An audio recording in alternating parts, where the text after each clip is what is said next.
Ustedes van a encontrar un esquema en la diapositiva número 8 donde, por ejemplo, van a ver un niño y que está interaccionando, un niño lector que interacciona con un libro, ¿no?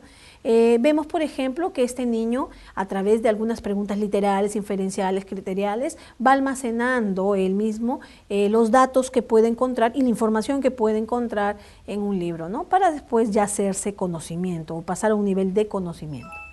Ahora, como proceso, cuando entendemos a la comprensión lectora como proceso, yo ya he ido adelantando algo acerca del punto, es entender a la comprensión lectora como la capacidad de poder procesar la información obtenida del texto y que se trabaja a nivel de una memoria, la memoria inmediata, ¿no? Entonces, como proceso, también tenemos a un lector, tenemos a un libro, un texto, el lector recibe la información y ella empieza a trabajar en su memoria a corto plazo, empieza a trabajar una serie de informaciones.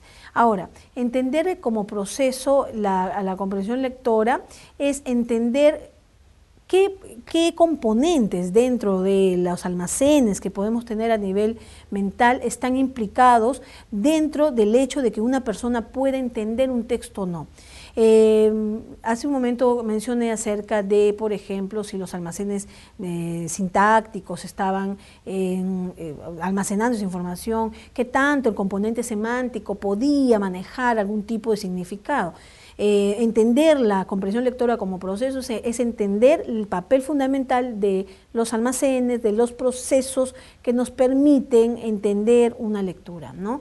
Entonces, viendo desde este punto de vista, las personas, a los pedagogos, a los especialistas, a los terapeutas, nos permitiría entender, ¿no?, el por qué una persona falla en la comprensión lectora. Ya no estamos fijándonos en el producto, si la persona hizo bien o no una lectura, sino si lo hizo bien, muy bien, ¿qué es lo que está óptimo en él? ¿Qué almacenes son óptimos? ¿Qué estrategias utilizó? Que le sirven a esta persona. Pero si no está bien, también comprender cuál es la falla, dónde podríamos apoyar, dónde podríamos ayudar a esa persona, ¿no? Entonces, ambos son válidos, son importantes porque nos dan información relevante. La primera es más práctica posiblemente, pero la segunda es más rica en información cualitativa. En la diapositiva número 10 van a encontrar un cuadro muy sencillo para que ustedes puedan entender en forma gráfica lo que les estoy explicando. Y en el cuadro, y en la diapositiva número 11 van a encontrar una definición que hace Clark, ¿no?, en el 77, y nos dice que la comprensión lectora es un conjunto de procesos psicológicos que consiste en una serie de operaciones mentales que procesan información lingüística desde la recepción hasta que se toma una decisión. Es decir, Clark nos habla acerca de estos procesos como módulos que deben ser investigados. Y en la actualidad, ya en la década del 2000 hacia adelante, ya encontramos que los psicólogos cognitivos logran hacer una serie de pruebas, materiales, investigaciones que se basan en procesos, ¿no? Todavía se siguen haciendo investigaciones por producto, por supuesto, hay investigaciones por producto, pero lo que apuntan las neurociencias, la neuropsicología, es estudiar, ¿no?, todo el tema de los funcionamientos cerebrales que nos permiten trabajar una comprensión lectora. Y por lo tanto, el tema de entender la lectura como proceso es un tema que está vigente y tiene para bastante tiempo. Yo diría que es el inicio de toda una serie de investigaciones que se deberían hacer también en el Perú, ¿no? Y bueno, Silvia de Fior, volvemos a mencionarla en la diapositiva 11, vamos a encontrar una definición sobre comprensión de un texto, y ella dice: la comprensión de un texto es el producto de un proceso regulado por el lector, en el que se produce una interacción entre la información almacenada en su memoria y la que le proporciona el texto. Es decir, ahí encontramos lo que dice Silvia de Fior, es que es un es el producto de un proceso de interacción donde las ideas previas del sujeto tienen gran importancia, pero también lo que recepciona del texto va a ser, ahí es cuando el lector es activo y empieza a trabajar y a construir un nuevo aprendizaje. Antes se pensaba de que los aprendizajes se anulaban y que uno recepcionaba lo nuevo. No es que se anulan, se transforman, se construyen nuevamente y se forman nuevos esquemas. Lo nuestro sigue, lo que tenemos como aprendizaje previo sigue estando ahí, pero cuando algo es significativo de lo adquirido en el texto, se transforma, ¿no? Se vuelve, tenemos otro tipo de información, el cual puede hasta cambiar nuestra vida, ¿no? Porque existe un nivel hasta de creación en la comprensión lectora, que es el último nivel, donde hasta podemos hacer cambios, podemos ya con la información dada construir algo nuevo, ¿no? Orrantia y Sánchez, vamos a encontrar a partir de la diapositiva 13 una definición y otras que nos podría clarificar el tema, ¿no? Orrantia y Sánchez dicen: la comprensión lectora consiste en penetrar en la lógica que articula las ideas en el texto y extraer el significado global que da sentido a los elementos textuales. Ellos dos nos dicen acerca de la lógica, acerca del significado global de lo que el texto nos puede dar, ¿no? Continuando con Orrantia y Sánchez, dice: la comprensión lectora consiste en crear en la memoria una representación estructurada donde las ideas se relacionan entre sí y donde se diferencian distintos niveles de importancia, ¿no? Él también nos menciona acerca de las ideas previas, ¿no? El uso de las ideas previas. Ustedes se van a dar cuenta que si hacen revisiones bibliográficas, que en muchos de los libros de intervención en comprensión lectora, la mayoría de autores, yo diría todos, empiezan siempre como estrategia el trabajo de las ideas previas. Bueno, Orrantia y De Fior nos lo hacen recordar, que las ideas previas son fundamentales para poder comprender una lectura. Persona que no tiene ideas previas acerca de algo que va a leer, no puede entenderla, porque sería para ellos o una pseudopalabra o una palabra de tan poco significado que realmente no accedería al 100% de la información. Aunque a veces usamos estrategias de poder entender algo que no lo conocemos a través del texto en sí, de ver lo global para poder adquirir el significado en general. Finalmente, como podrá observarse, son diversos los enfoques de los autores al definir la comprensión lectora. Así se mencionan expresiones o términos como significado, memoria, intención del autor, procesos psicológicos variables, también hay variables lingüísticas, interacción entre el texto, entre el lector, empleo de claves, asociación de estímulos, lógica de la articulación de ideas. Es decir, hay una serie de términos que están implicados en la comprensión lectora. En el material virtual que ustedes, al cual van a tener acceso a través de la red, ustedes van a encontrar en las guías que ustedes van a poder leer acerca de autores y ustedes mismos, una vez leídos, estudiados e interpretados, pueden sacar su propia definición. Una definición que les permite intervenir en el aula, ¿no? Intervenir en su quehacer pedagógico. Bien. Vamos a entrar, a partir de ahora, en la diapositiva 16 hacia adelante, vamos a encontrar las etapas de la comprensión lectora. Voy a explicar algunos puntos para que ustedes puedan tener esta información. La comprensión lectora tiene sus formas, sus etapas.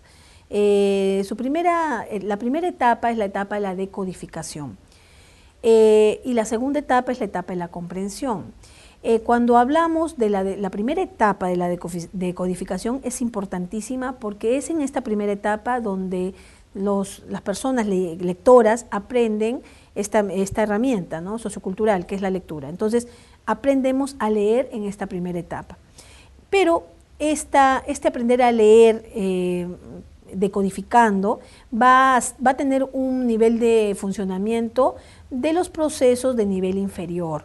El decir procesos de nivel inferior no quiere decir que sean menos importantes, porque a veces preguntan y nos dicen el hecho de que sean de nivel inferior, estamos diciendo que no son muy importantes para leer. No, son importantes, pero decimos proceso de nivel inferior debido a la demanda cognitiva que nos da, que en este caso que nos va a requerir, ¿no?, como seres humanos. El hecho de decodificar va a requerir de procesos léxicos, de procesos de automatización, pero no nos va a requerir procesos mentales superiores como por ejemplo inferir, ¿no? Sacar hipótesis, eso no lo vamos a hacer, es mucho más complicado. El hecho de codificar sí requiere de mucha memoria y lamentablemente hay muchos estudiantes, muchos niños que cuando aprenden a leer debido a problemas psicolingüísticos no pueden decodificar a pesar de tener coeficientes intelectuales muy elevados.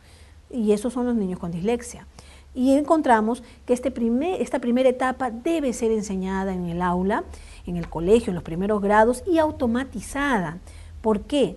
Porque si no es automatizada, cuando pasa al siguiente nivel, el niño, el alumno en general, tiene problemas de comprensión debido a que tiene múltiples errores específicos al leer.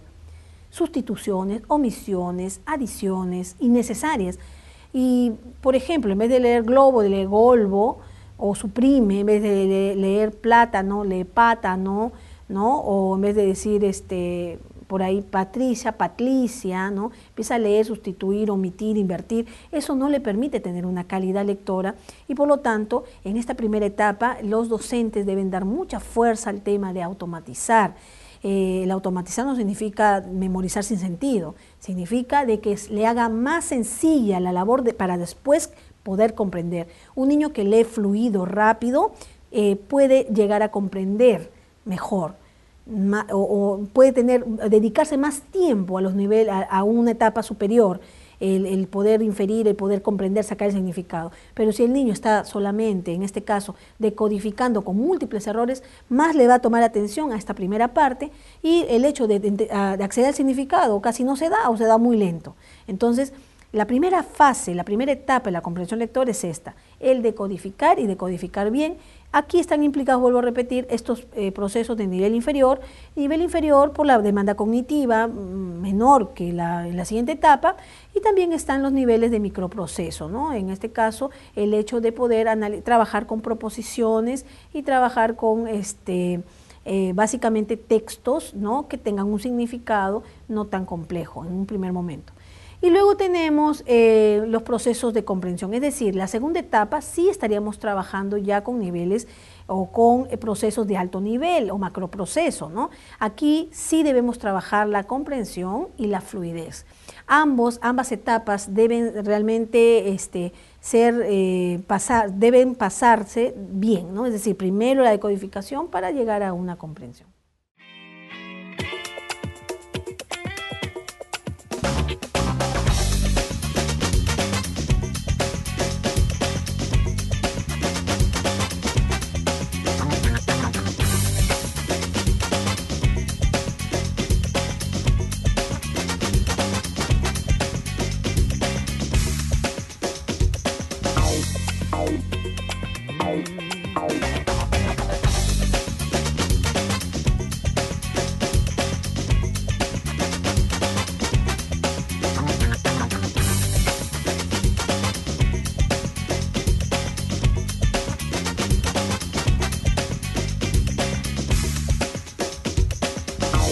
Bye.